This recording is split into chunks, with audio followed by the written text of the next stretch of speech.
Hola, ¿qué tal? Muy buenas noches. Mi nombre es Alejandro Soto Santiago. Este es mi reto 4. ¿Atreves a realizar control de convencionalidad?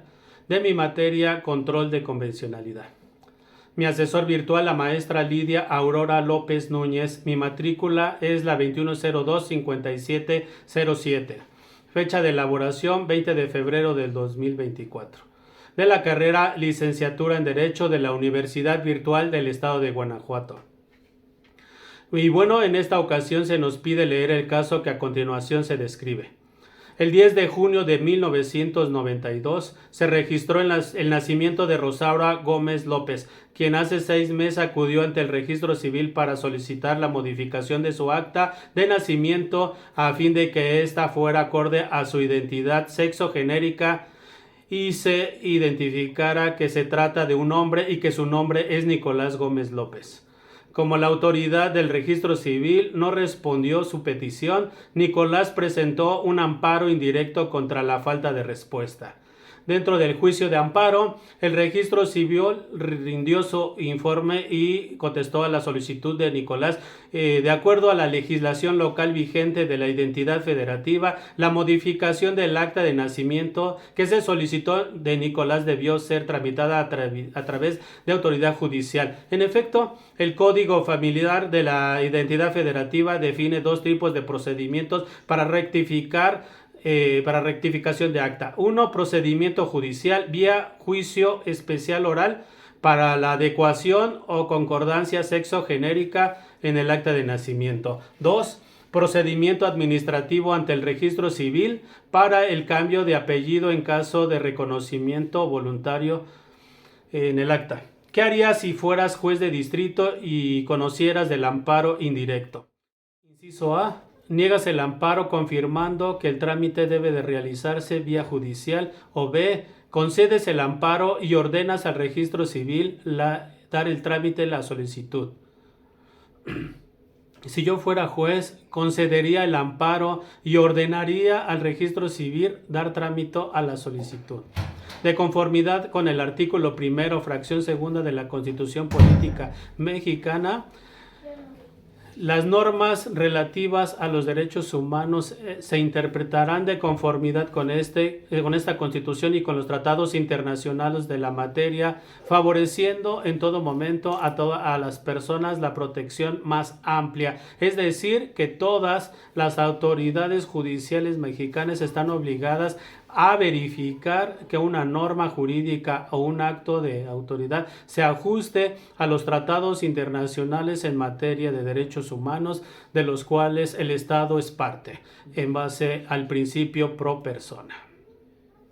La primera sala de justicia de la Suprema Corte de la Nación ha señalado que el principio pro persona consiste en interpretar y armonizar el contenido de las disposiciones legales secundarias, dándoles un significado que resulte compatible con el texto constitucional de los instrumentos internacionales. Ahora bien, el desarrollo del derecho internacional de los derechos humanos, de la identidad de género como derechos protegidos es reciente, donde la Organización de los Estados Americanos adoptó en el año del 2008 la resolución de los derechos humanos en orientación sexual o identidad de género, aprobada en la cuarta sección plenaria, celebrado el 3 de junio del 2008. Todos tienen el derecho de estar libres de discriminación, incluso la basada en la orientación sexual y la identidad de género.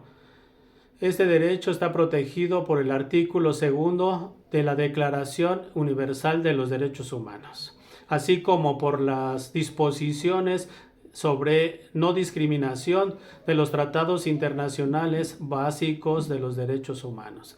Además, el artículo 7 de la Declaración Universal establece que todas las personas son iguales ante la ley y tienen, sin distinción, derechos a la igual protección de la ley.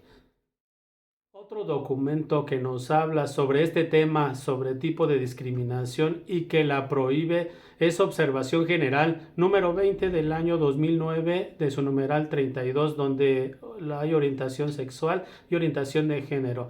En cualquier otra condición social, tal y como se menciona en el artículo 2.2 del pacto, que incluye la orientación sexual, los estados partes deben cerciorarse de que las preferencias sexuales de una persona no constituyan un obstáculo para hacer realidad los derechos que se reconocen en este pacto. Por ejemplo, a los efectos de acceder a la pensión de viudedad. La identidad de género también se reconoce como motivo prohibido de discriminación. Por ejemplo, los transgéneros, los transexuales o los intersexos, que son víctimas frecuentemente de graves violaciones a los derechos humanos, como el acoso en las escuelas o en el lugar del trabajo. Por lo tanto, el Comité de Derechos Económicos, Sociales y Culturales de la Organización de las Naciones Unidas aprobó por primera vez un comentario general sobre la no discriminación, en el que reconoció el derecho a la identidad de género tal y como está establecido el derecho a la identidad de género. Esto tiene consecuencia el reconocimiento de cambio de nombre conforme a la identidad de género de cada persona. La Corte Interamericana de Derechos Americanos declaró que la identidad de género es una categoría prohibida de identidad de discriminación al tenor de la Convención Americana. Esta cláusula prohíbe restringir o negar un derecho en base a esta condición. El derecho al nombre de conformidad con la Convención Americana de los Derechos Humanos, artículo 18, derecho al nombre.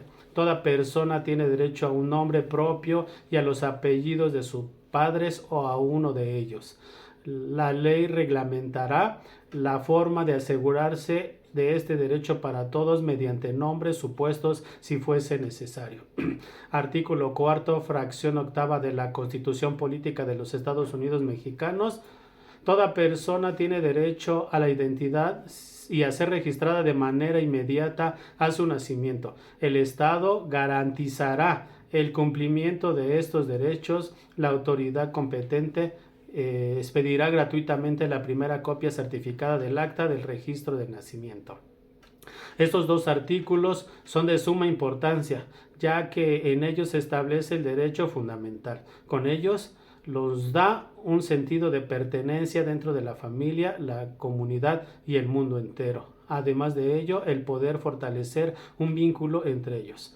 Por lo que se deduce, el derecho al nombre es un derecho que no puede ser objeto de ser negado, especialmente si son por motivos de identidad de género.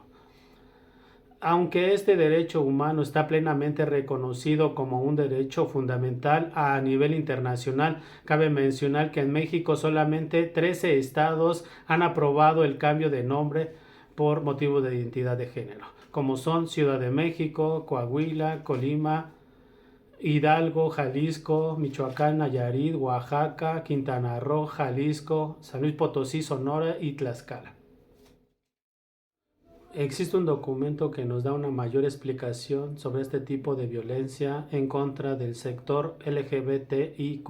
Este sector de la sociedad del año 2015 de la Comisión Interamericana de Derechos Humanos, violencia contra personas lesbianas, gay, bisexual, trans y intersexo en América, misma que determinó que los estados partes deben aprobar leyes que reconozcan el derecho a la identidad de género de las personas sin ser vistas con conducta desviada.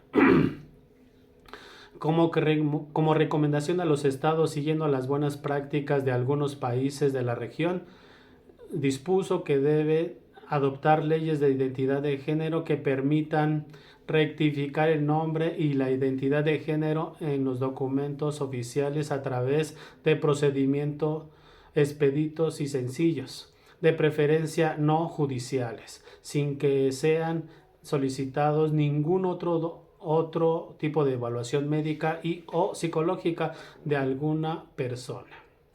Conclusión. ¿Qué es el control de convencionalidad?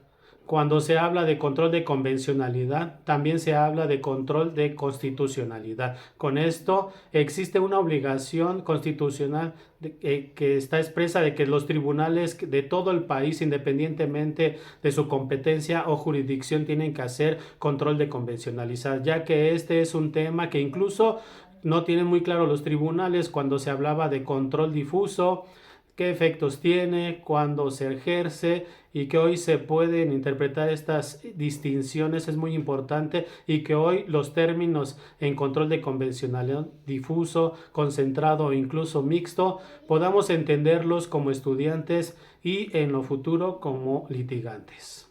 Con estos, todos los tribunales están obligados a cuestionar antes de aplicar la norma, además de que las abogadas y los abogados puedan usar todos los argumentos que existen en el sistema jurídico mexicano con normas con origen interno o con normas de origen internacional, pensando en la convencionalidad a favor de la defensa de los derechos humanos y que de ninguna manera se viole ningún derecho.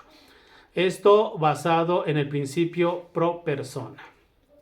El control de convencionalidad se refiere a la revisión y congruencia entre las normas nacionales y la Convención Americana de Derechos Humanos, que se deberán realizar los jueces como las autoridades de los estados partes de la Convención. La Constitución Política de los Estados Unidos Mexicanos obliga a revisar que una norma jurídica o un acto de autoridad se ajuste a los tratados internacionales en materia de derechos humanos, de los cuales México forma parte. Y bueno, de antemano agradezco que revisen mi trabajo. Esto es cuanto. Me despido. Alejandro Soto.